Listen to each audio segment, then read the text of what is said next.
Hello, ladies and gentlemen. Welcome to the very first episode of the Multiverse Infinitum podcast. I am the Fox, and I am joined here today by the Valks, DT, Lucas here, and Pinky. And today we are going to do a quick list of the top 10 best RPGs of the last decade, according to Metacritic. This is a list you can find over on GameRant.com, link in the description. So, before we get started, let's go ahead and say RPGs. What is a role-playing game? They make up one of the most timeless genres in video gaming. Whether it's an action-packed JRPG or a conventional Western CRPG, fans are usually happy to return to the game decades later. This is because the most compelling aspects of an RPG is the ability to develop the character and follow them on their journey through the epic adventure. Yep, and we have lots of RPG experience between our group. We've played lots of RPGs since we've gotten into games, which is roughly around the same time period as the decade we're talking about, the 2010 to 2019 decade. Yep, considering our age and what we got going down, that's when we started. So yeah, we definitely know a thing or two about it, Well, let's go ahead and start on number 10. Diablo 3 Ultimate Evil Edition with a Metascore critic of 90. Very solid edition, if I say so myself. So Diablo 3 was originally released in 2012 on the PC and suffered a difficult launch due to the always-on DRM feature requiring gamers to be online to play. However, it was the Ultimate Evil Edition which released on consoles with several new features that received the most critical acclaim. Diablo 3 has since received another expanded collection with Diablo 3 Eternal Collection, which was released in 2017 on PS4, Xbox One, and Nintendo Switch in 2018. The Eternal Collection is a better deal for fans because it includes all the latest content, including the Rise of Necromancer and Reaper of Souls. Yeah, it's a very good action role-playing game. I have a lot of experience myself. I've almost platinumed the game on PS4, and I think this is a very worthy addition of a Metascore of 90. Yeah, starting off strong. Yeah, it's honestly, the story is very cohesive and very adhering to the player, which very much helps with these types of games. Sometimes the lore or story can fall off, but this does a very good job of trying to keep it together and keeping it glued as one story. All right. Oh yeah. Well, yeah, I didn't play too much Diablo, but anybody have any other comments on number 10? Number 10, I agree completely with the Valks, because it's a great game. Like, I love it personally. I love it personally, and it is just, it definitely has a great story to it. Oh yeah, definitely. It's like, I think for me, the only Diablo game I'd say was pretty good was Reaper of Souls back then. That's what we're saying after really the expansion came out. Yeah. Number 9, with a Metascore of 91, is Dragon Age Origins. Origins. Dragon Age Origins was released in 2009 on PlayStation 3, Xbox 360, and PC. It was developed by BioWare, who had already established themselves as one of the best developers of RPGs in the world. Nice. With games like the Baldur's Gate series, Knights of the Old Republic, and Mass Effect, expectations were very high for Dragon Age. The game more than lived up to expectations, and they created a game with a ton of lore and depth for players to get to grips with. Dragon Age received 2 sequels, a comic book series, and a board game, and several other novels. Yeah, and speaking about all of us as a group, we don't have too much experience on Dragon Age Origins, but we have mostly played more along the lines of Dragon Age Inquisition, which we've all enjoyed, and BioWare games in general, we all enjoy of that. Yeah, we'll definitely probably do a live stream of Dragon Age Inquisition at some point. Oh yeah, that is probable for the future. Okay, so that was number 9. Yep. Sweet. So coming up on number 8, we have The Elder Scrolls V Skyrim, hitting at a Metascore of 92. Let me see if I can scroll down here. There it is. The Elder Scrolls V Skyrim was originally released in 2011 on a PlayStation 3, meaning when you look at like the graphics now versus like PlayStation 3, you notice that the graphics are more like glitchy back in that day. Like you can see the pixels moving, More whereas polygon. yeah, whereas when you look at it now, it's like everything's clean, crisp. It works perfect and on it now. Originally released in 2011 for PlayStation 3, Xbox 360, and the PC.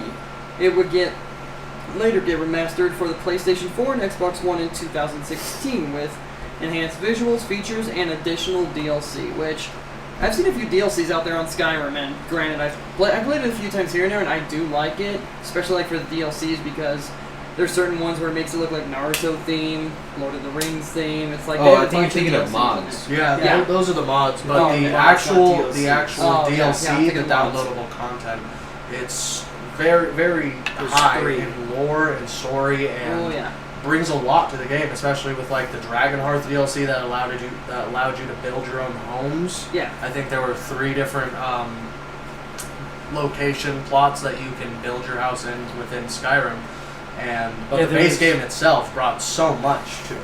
Mm-hmm. You know, with the Dawnguard DLC, and what was that other one? Hearthfire. No, we already talked about Hearthfire. What was the other one? Dragonborn. The Dragonborn DLC. Thank you. No, this is a very worthy inclusion into this.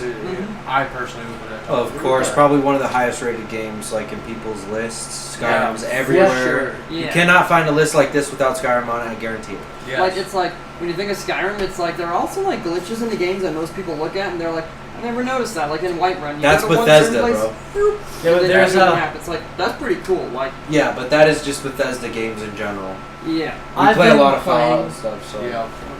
I've been playing Skyrim yeah. since it first came out on PlayStation 3. I mean, I've been playing to the PC, so it's like 2011? I believe it came out in 2011, so it just Yeah. makes the list for this decade. especially like So I've been playing for 10 years. Nice. Well, we're moving on to Mhm. Number 7 is Undertale with a Metascore of 93. Undertale was released in 2015 on the PC, PlayStation 4, the Vita, and the Nintendo Switch. It was created by indie developer Toby Fox and was developed using the Game Maker Studio program. The game was heavily influenced by Japanese RPGs and included a lot of the same mechanics found in the Shin Megami Tensei series. nice. Yeah. I don't have too much personal experience with Undertale, but I've definitely delved a little bit into its lore, into its story, and into a little bit of the gameplay mechanics. And I know just a little bit of that surface knowledge of Undertale. I've heard some of the music, it's quite impressive actually. Yeah, my For an favorite indie one. game, they have such like, great like music. its main Megalovania. Yeah, Megalovania. is really Metroid? Oh, I thought you were saying. Yeah, it's like a yeah. pretty acclaimed game. Mm-hmm. good. Yeah. Yeah. Anything else? Undertale was also uses a bullet hell combat system, inspired by the Toho Project series. Despite its humble beginnings, Undertale won Game of the Year awards and was prized for its great writing and sits among the big budget AAA RPGs as one of the best on Metacritic. Yeah. Without a Sweet. doubt. Oh yeah. Well, that's number 7. Yep. Seven. Number 7. Sweet. On to number 6. Right, on to number 6 EO. We got, with a Metascore of 93, tied with Undertale, we got Mass Effect 3. Released in 2012, Mass Effect 3 is the concluding chapter to BioWare's video game space opera trilogy. It was released on the PlayStation 3, Xbox 360, PC, and the Wii U, and received huge praise from critics. So, anyone here have experience with Mass Effect? I I have- played Mass Effect 3. Sorry. It was definitely decent. I have not played any Mass Effect games, 1 through 3 or Andromeda. I would like to try them out, definitely, but considering that they say Mass Effect remaster's coming out, I'm just going to wait for that and play through the whole remaster, remake slash Really type suggestion action. out there. Mm-hmm. Especially for people who don't know about that they're Or haven't making a played it yet. remastered version. Yeah, it's coming out, so. I've played Mass Effect 3 and Andromeda. depending when you watch this They podcast. definitely have a pretty good story.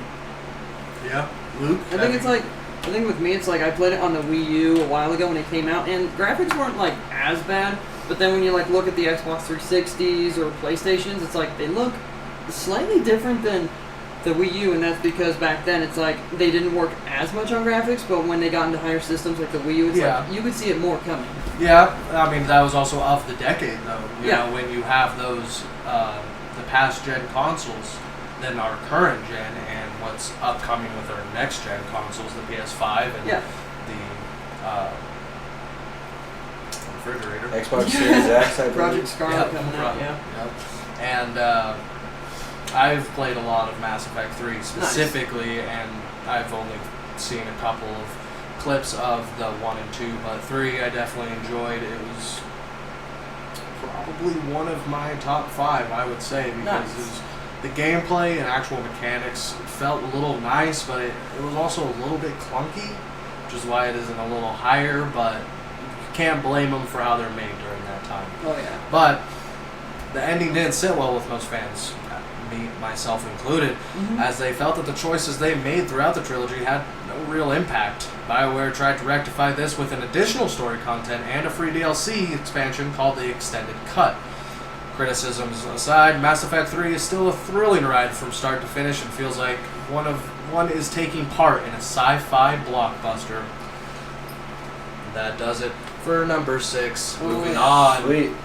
Well, we're halfway through the list, so I'm sure things are going to get spicy from here on out.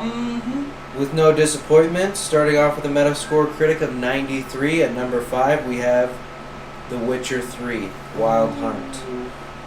The Witcher 3 Wild Hunt was released in 2015 on the PC, PlayStation 3, and Xbox One.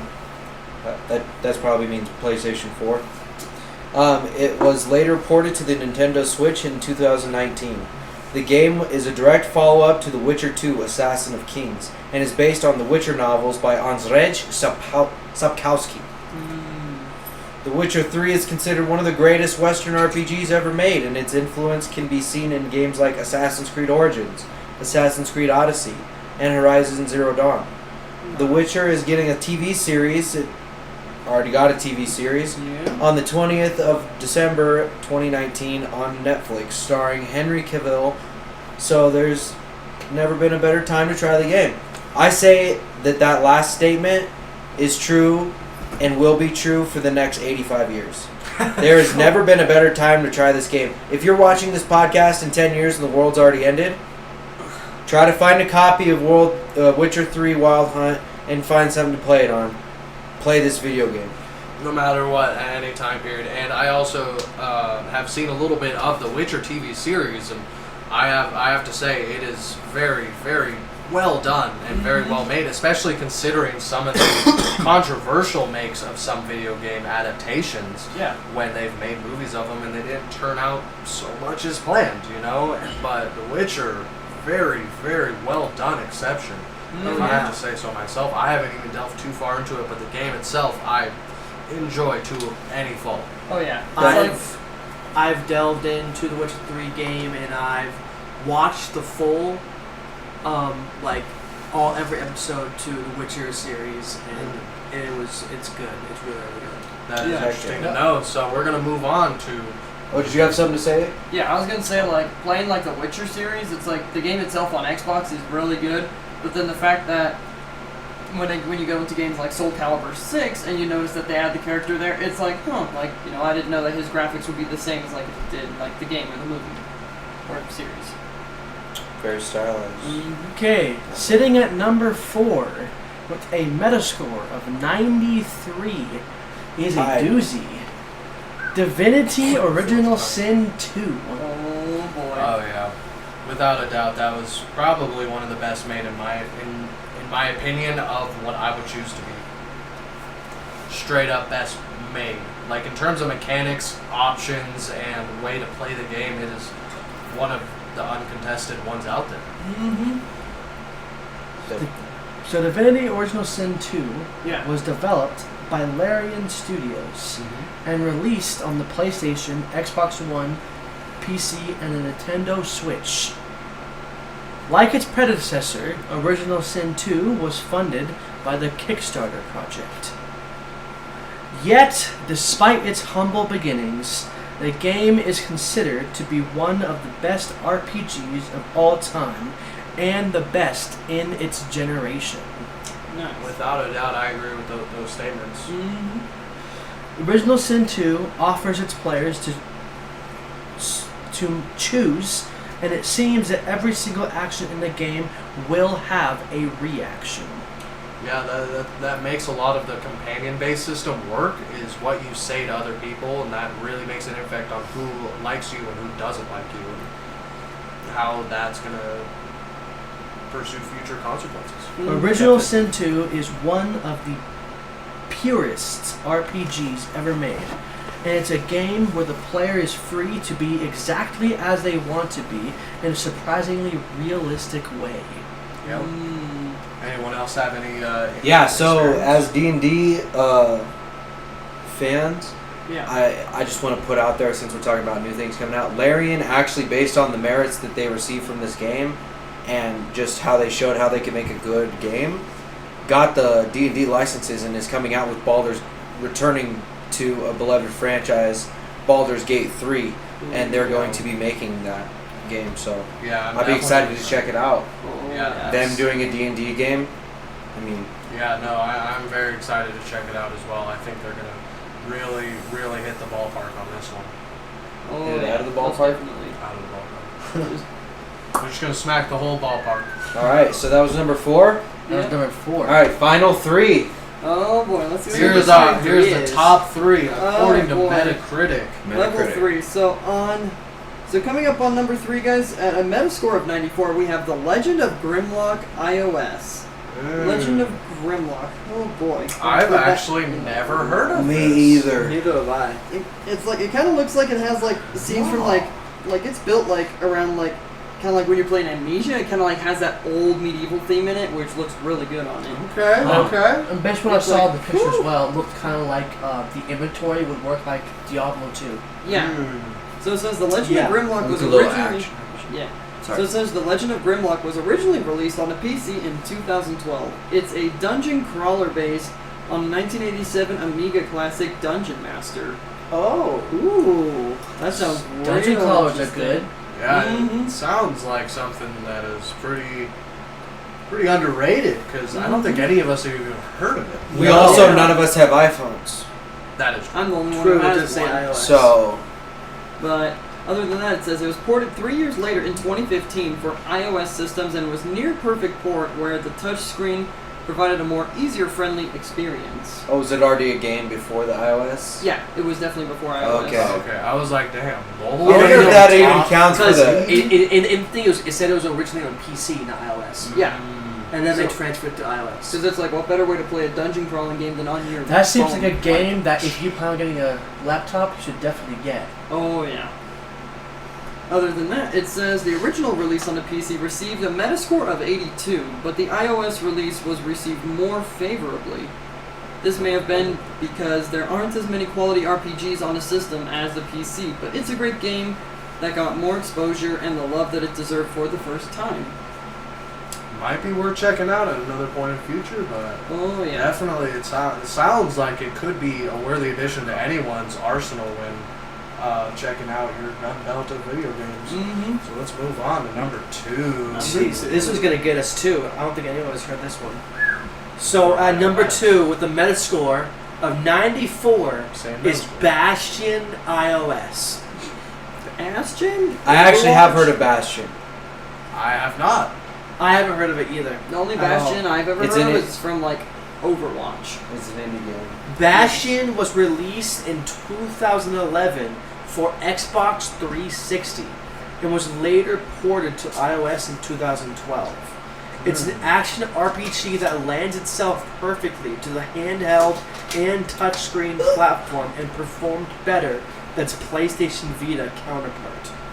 It's a Game of the Year winner for several websites like RP Gamer, Game Informer, and IGN, many of which complimented its story and voice narration for its innovation. Bastion's music, which was composed by Darren Korb, won the Best Music Award from the Spike Video Game Awards show. And 4 of us have not heard of it. Oh, yeah. That's so underrated. We did Well, not all of us do- didn't hear of the last one. Yeah. That is true. 3 and 2. And guess what? We're Both just games sitting there were like, ported to the yeah. iOS. Look at these mobile games making the top 3. Number All right. Number so, 1. number 1. Mass Effect 2 with a Metascore score of 96. Oh boy. Mass Effect 2 was released on the Xbox 360, PlayStation 3, and PC in 2011. It was the second entry into the Mass Effect trilogy, and for many fans, it is the Empire Strikes Back of the series, meaning it's considered the best in the saga. Nice. Players could import their save from its predecessor, Mass Effect 1, and the choices they made in that game will affect the story of Mass Effect 2. The game is considerably darker in tone than the first game, has great character development, music, story, and introduces a more action-based combat system. With a Metascore of 96, it's the highest scoring RPG of the decade. Oh boy. Now, as a player of Mass Effect 3, and not really a player of Mass Effect 2, I can't vouch too much on on my experience of the game itself, but it sounds like they gave it a good score. They had a good reason to do so, and there was already Mass Effect 3 on the list, which, if you're going to have Mass Effect 3, you might as well have Mass Effect 2. Yeah, especially when they say most fans see it as the Empire or the best one, you know, the middle, we have the beginning, you're setting up the world, you made us fall in love with the characters, and then number 2 has just enough tension and just enough climax and just enough action to keep us wanting and wanting more, and then we're like, number 3 is going to be the best. Yeah. And then number 3 always comes out and it's always not as good as number 2.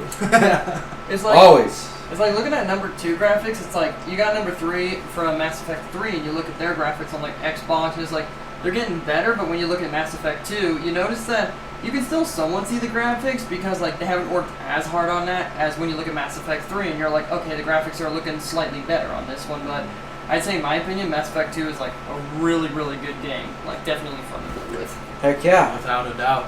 That concludes our list of the top 10 best RPGs between the decade of 2011 or 2010 to 2019. Mm-hmm. So, we're going to take a little break here, Yeah. show a little quick video from our sponsor, and when we come back, we're going to come back with 1, 2, 3, 4, 5 top 3 favorite games, RPGs specifically, of the decade. Yeah. And we'll give you another top 15 list of our personal opinion of games we have played Yeah. versus Metacritic scores. So stay tuned, and we'll see you when we get back. Hello there. Hello. Do you like good content? I love good content. Do you like paying for stuff? But not paying that much? Yes, Okay, well, you like getting your money's worth? very much. You like this channel? Yes. Come support the channel on Patreon. Patreon.com/Multiverse Infinitum Podcast. That is all. What up, bitch? Just to show Damien. Supra bitch, what you got now? And we are back. Welcome back, guys. This time we're going to be doing top 3 RPGs from the decade. Our top 3. Yeah, our top 3 Our RPGs. top 3. What we believe is the top 3. Mm-hmm. So I'm going to start off with mine. So RPGs, it's like, for my top 3, I'd have to say number 3 would have to be Diablo 3 Reaper of Souls. Ah. It's definitely, like, it's somewhat of a good game, but it's not as good with, like, gameplay, storyline, and graphics, whereas if you go off to the other Diablos, it's like they're a little bit better than, like, Reaper of Souls. But I chose Reaper of Souls because it's like, it's got a good gameplay. It's kind of reminds me a lot about, like, RuneScape, where you're going through those different, like, places.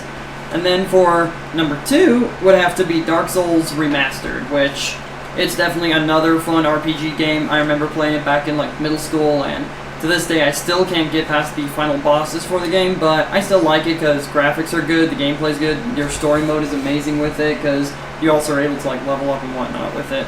And then for my number 1 would have to be The Elder Scrolls V Skyrim, because, I mean, what better way to have that as your best RPG than Skyrim, because it's got a really good story mode. You can go on like a bunch of different quests in order to like level up your character, and then finally go against the Elder Dragons and complete the game, which those are my top 3. Sweet. Mm-hmm. It's a good little list. Yep. Moving on to Pinky then. My top 3. Third place would have to be a game that was not on the critics' top 10. It's called Dragon's Dogma. Ah. Okay. Tell us about it. It's definitely a very interesting game. If you're not good at RPGs, I recommend you do not play it. It is one of those games where, like, it starts off smooth, but once you start coming across bosses and higher level creatures, it starts getting into like kind of Dark Souls terms. Okay. Sweet. What about number 2? My number 2 spot is Diablo 3 Reaper of Souls. Oh, More Diablo. Or Diablo. Diablo 3 Reaper of Souls has had a great story, great different classes you can choose from, Yeah. and especially the fairly new, but not like new DLC that released the Necromancer class. Nice. Definitely a very welcome addition, I would definitely say. Oh yeah. And then with my number 1, I would have to agree with Lucas for Skyrim. Okay, so 2 down for Skyrim as the number 1 then. So so far we've definitely seen that those 2 on the Metacritic list was definitely well. Which one was that? 5? Yeah, I believe Skyrim was like- No, Yeah, it was Witcher Elder was 5. No, Elder Scrolls was 6 or 4. I think it was like, I think it was 6. yeah, it looks like it's probably might be 5, 4, 6. Oh! 7, No. 8. 8. Yep. Yeah, 8. So they had it at number 8 out of the 10 best. Yeah. So And we're it doing was a top number 3, 1. and Yeah. it's in there. And so far it's both top ones. I mean, it's a good list, you know? Yeah. Yeah. But Alright, we then just we're see gonna- how much we agree with it. Yeah. Yeah, that is true. And it's our personal list, so you know no one can really take offense to them. So we'll just move right on into our little buddy here's DT. Yeah, so my list starting off in third place is Diablo 3. Oh Another boy. addition to Diablo 3. Mm-hmm. Diablo 3, I personally loved it.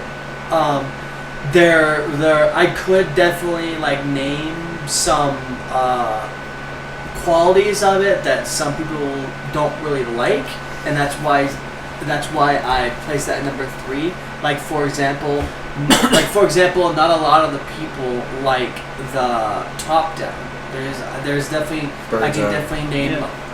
But there is a lot of games as well that also love to have top-down, like very famous games like Dota or League of Legends. I mean, those are technical RPGs, but Most they are loved. most isometric CRPGs are in that exact original Fallout. Yo. Yeah. Divinity Dragon 2, Age, you Divinity can do 2 that. Original Sin. Mm-hmm. Yeah. You know, very For worthy sure. additions as well. And continue. For number 2, I've got Elder Scrolls V Skyrim. Oh, nice. Oh, another number addition. 2, So far. not number 1. That was number Elder Elder two. Scrolls V Skyrim. It definitely has like a place in my heart, but and it has like a good story and it has a lot of content. But I just feel like the content is like repetitive. In which game? Skyrim. Okay, and then what was your top one? And then my first one is The Witcher 3 Wild Hunt for number 1. Oh boy. Okay, It had- that was a very, very high critiqued game too, and it did very well on every movie. What in top 5? Oh That was his top one. No, it was top 5. We're talking was about fifth. Witcher 3. Witcher, yeah. Witcher 3 was number 5 in the top 10 list That is for true. Top Metacritic. 5. That's Like terrible. I loved Witcher 3. It had a great story. It had a great story. It's what was it? It's I can't think. Its frame rate is pretty good. Its like graphics are really really good, and Special edition. oh yeah, special editions graphics are The original. definitely really good. Yeah. And Yes. then it also has like you could like some people say like a Diablo-esque, not Diablo, Bloodborne or Get out. what Get was it? out. Get out, dude. Get out. You're putting yourself in a bad corner. So it's not Soulsborne like, bro. Oh yeah, It's like no, it's like Bloodborne. it's definitely has like a difficulty like Dark Souls. I mean, it depends Witcher? on like. Yeah, I was gonna say Witcher I don't depends. really think so. I think if you, it's pretty adherent. It's to the best RPG you people. can play. You know, like Well, no no, matter what your skill level I'm- is, you can play it at a very nice. Well, no, I'm level. I'm not saying it's as hard as Dark Souls. It just has sort of like a feel. I don't think it feels like it. In my I mean, opinion, that's my also. personal opinion. That's my personal opinion. I think most people Yeah. would say that they don't believe it's a Soulsborne type title, which Yeah. is those.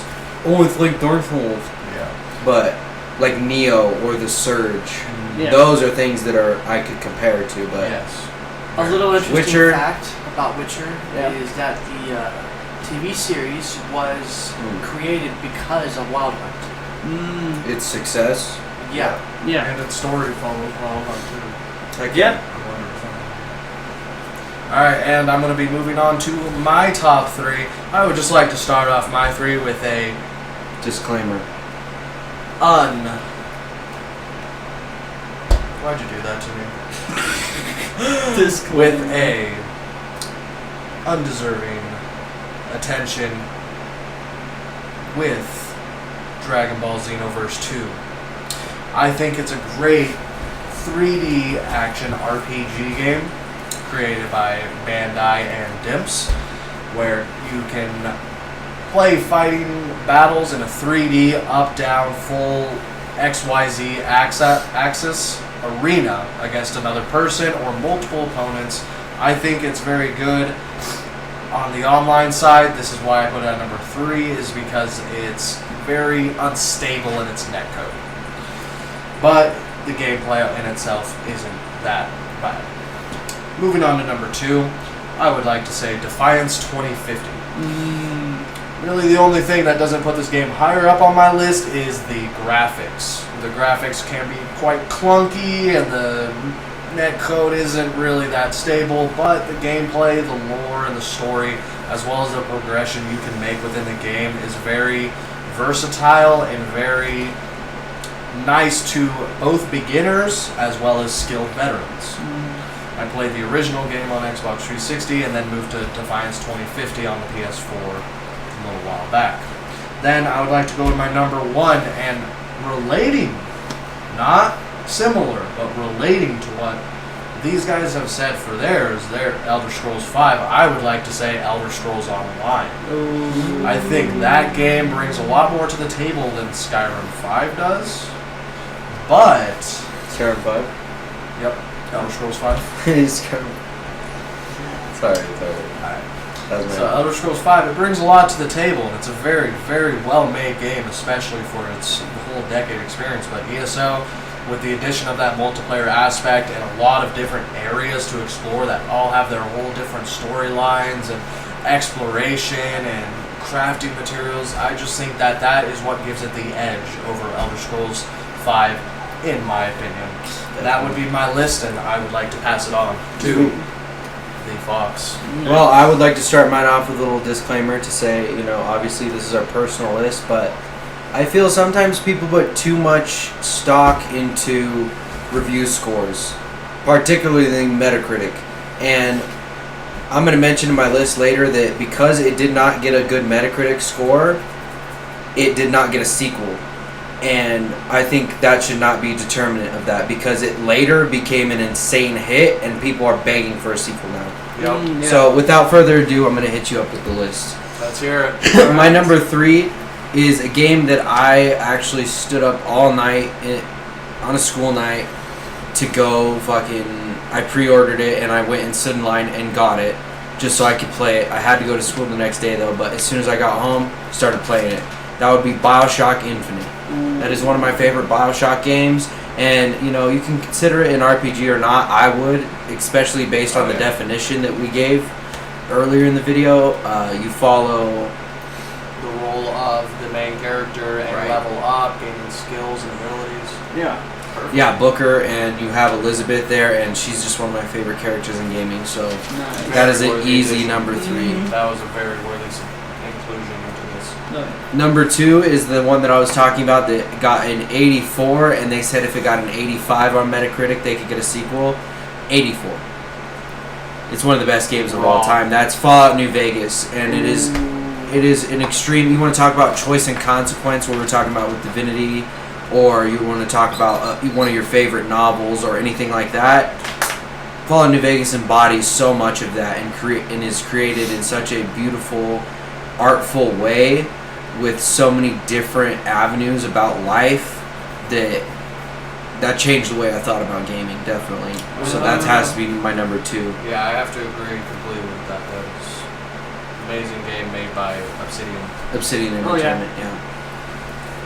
Published by Bethesda there. So my number 1 is going to be a game that also changed the way I think about gaming, but the way I approach gaming and say, why do I even game? That would be Bloodborne. Bloodborne is an amazing role-playing game where you create your character and you're dropped off in Yharnam where you have no idea what's going on. You slowly learn more about the world, your character, different abilities, and how to actually play the game. And on the outside, it has a veneer of difficulty that seems impenetrable. You're like, oh my gosh, this is way too hard. And then 45 hours later and you're like, oh, this game is super easy. Yeah. And then there's a new mechanic and it's great. Yeah, and I have to include that were it not for his list, I would have easily put it on mine. Yeah. It is an amazing game. I had so much fun playing it, and I feel like it's more likable and easier played by people newer in that genre of Soulsborne games because it's not as consequential as Dark Souls. Like it's going to be a lot easier for people to get into those games. Progress. I think is a worthy addition to it because of that way. That's an intro game basically to get into these Soulsborne type games. Like Dark Souls. Good luck starting on that. Yeah, because it's like in Bloodborne, it's a little bit easier to do it, but it's like the second you go into Dark Souls, it's like, here, let's throw you in the world. Okay, good luck, don't die. Bloodborne helps prepare you. I think it's definitely right there in the middle. Oh, so you call it like a stepping stone to Dark Souls. Yeah, I would say so. Yeah, definitely. Cool, so if we had to form a top 10, just from all of us, I think we have 10 different ones. Let's see, 1, 2, 3, 4, 5, 6, 7, 8, 9. Ooh, wait. 9. And Luke's. Yeah, 10. 10. Dark Souls. So our top 10 is at number 10, Dark Souls Remastered. At number 9, Defiance 2050. At number 8, BioShock Infinite. Number 7, Diablo 3. I'm sorry, Dragon's Dogma. I apologize. Number 6, right? Or number 5? Number 6, Diablo 3. Number 5, Elder Scrolls 5, Skyrim. Number 4,